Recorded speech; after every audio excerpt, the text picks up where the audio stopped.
Hey guys, in this video I'll show you how to change FAVICON in Framer. Now, once you are on your home for your workspace, you just click on this home icon, right?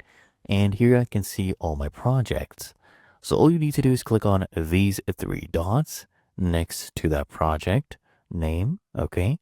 So click on that and then click on open settings. This will open up the settings for that specific project. So let's wait for this to load up. Now, as you can see, we are on site settings. Come to the left-hand panel, okay? And just make sure you click on general and scroll down. Under site images, you'll see FAVICON, right? And we have two different ones. So we have one for light theme and a dark theme. So I'll change this one. Okay, click on upload.